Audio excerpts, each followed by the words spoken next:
One Piece 667. 667. I know you're like, why is he getting so excited? Look at this panel. I have a plan to bring down one of the emperors. What the fuck? I knew this dude was up to something. I didn't know he was doing some shit like this. Law's one of the 7 warlords. Okay, totally get it. The whole prophecy that the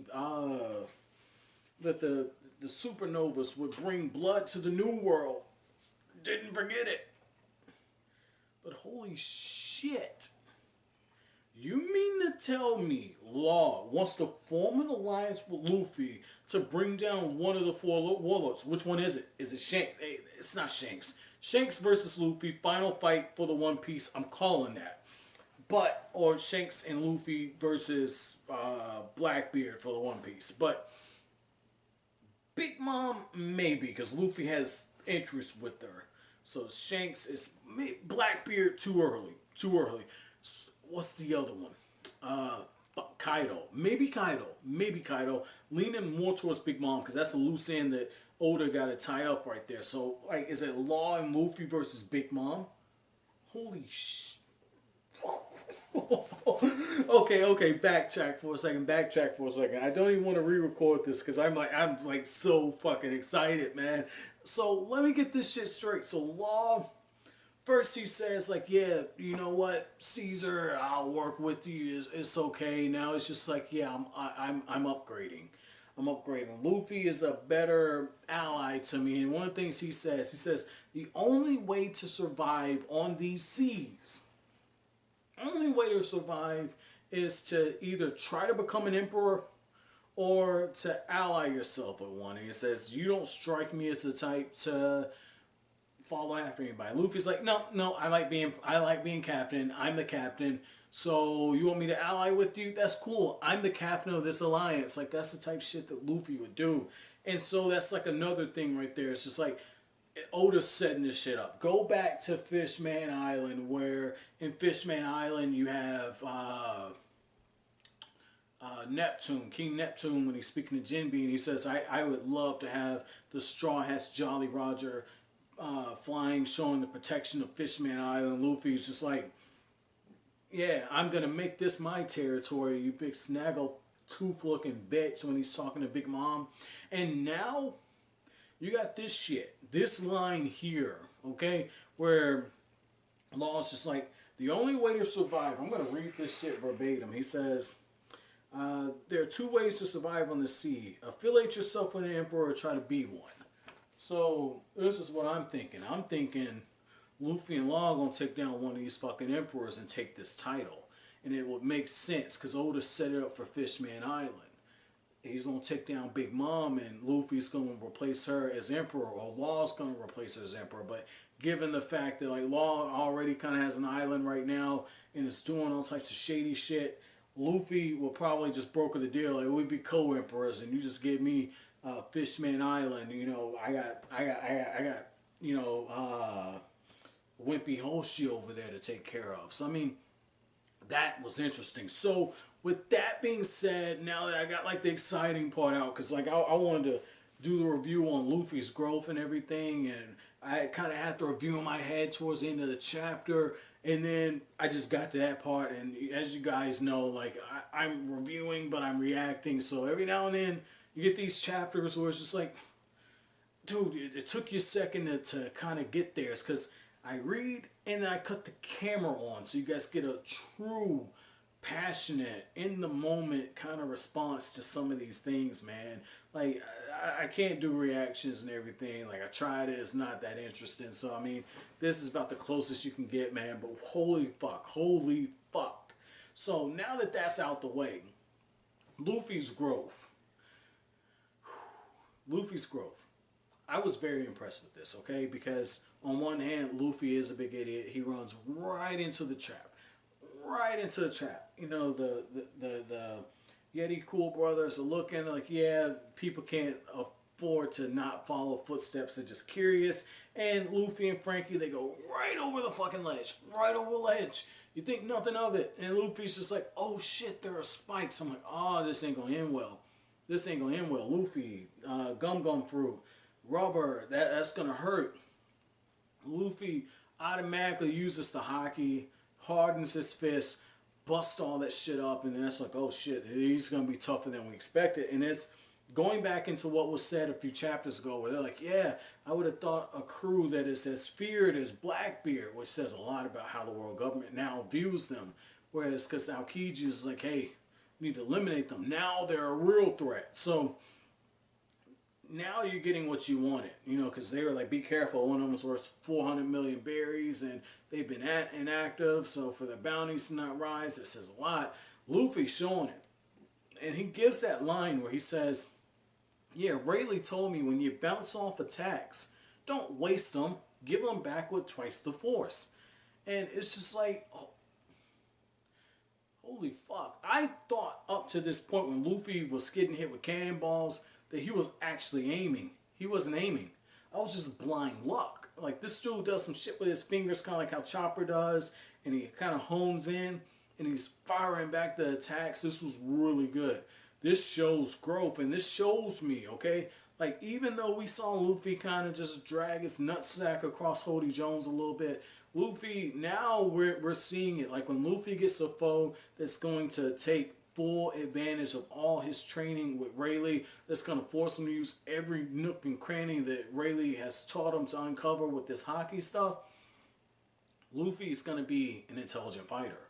It's going to be an unorthodox fighter. It's going to drive whoever he fights crazy, because one of the things Luffy has that can't be taught is that unorthodox nature. It's hard to predict Luffy because Luffy is just the embodiment of somebody that moves without thinking. And so this is going to be interesting. This is going to be really interesting to see how Oda handles Luffy's progression going forward. Now, with that part being said, I did like how, you know, it was foreshadowed Franky was going to cause Luffy more trouble than anything else, right? And Nico Robin's like, oh shit, he's already acting out. How long has he got, Chopper? 3 minutes? Okay. And what got me with that is I give Nico Robin a lot of shade. I give her a lot of shade. Like, this bitch could sit under a tree, drink some lemonade, and be cool inside the fucking desert with how much shade I throw at this bitch. But I will say this, right? If I were to pick one of the Straw Hats to go into battle with, I would choose her, especially in a situation like this where I'm looking for somebody, because that bitch has a survivor's mentality, but she also has that devil fruit, and that would have came in handy because she can do the whole thing with the flower fruit and sprout the hands and the wings and everything, and fly kind of like how she did with Franky with Oars. I think it was Oars, the original Oars, not Oars Jr. And yeah, Oars Jr. was Marineford, but with Oars, and she debuted that ability during Thriller Bark. That could have came in handy, but we needed that badass scene of Luffy busting up all this shit. So I thought that that was pretty cool. But she would have been able to use that flower fruit to get Nami out from captivity. You know, she's great for stealth missions.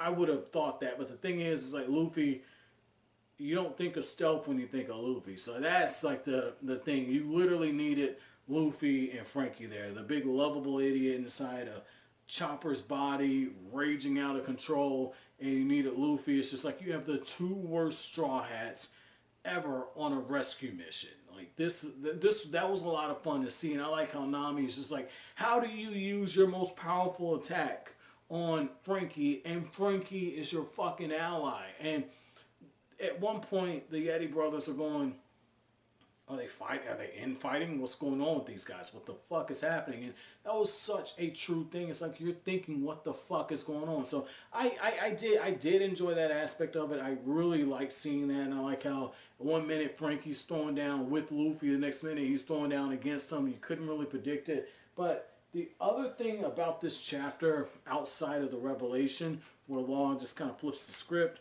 is when the chapter opens up, you get this really hilarious scene, right? Like, Nami's just like, what do you guys want? You perverts, you would want to kidnap me. I mean, I know I'm cute. Yeah, baby, you cute. I know I have a hot body. Yeah, baby, you got a hot body. And I can have anyone who would want to have me at their mercy. But that's when they're like, hold on. What's this guy saying? He swings for the other team. That's cool.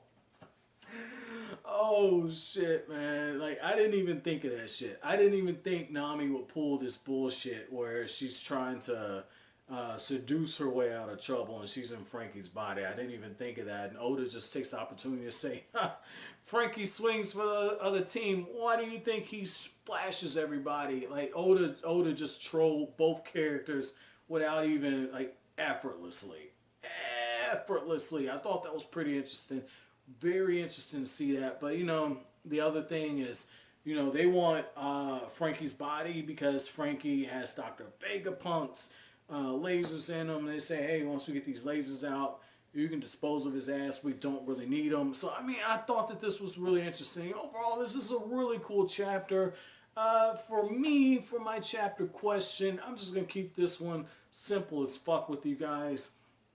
How big of a deal is plotting to overthrow one of the four emperors? And the reason why I ask this is I think it is big, but at the same time, you got to understand, like, I mean, Whitebeard dying wasn't that long ago, and technically Blackbeard was conspiring, but Blackbeard, if you kind of think about it, had been gone for a while and was building up and making moves before he even challenged Whitebeard to take his devil fruit. So it shows that, you know, the Emperor's on a different level of strength, and if you're going to turn against them, you got to do some plotting and planning and some scheming, just like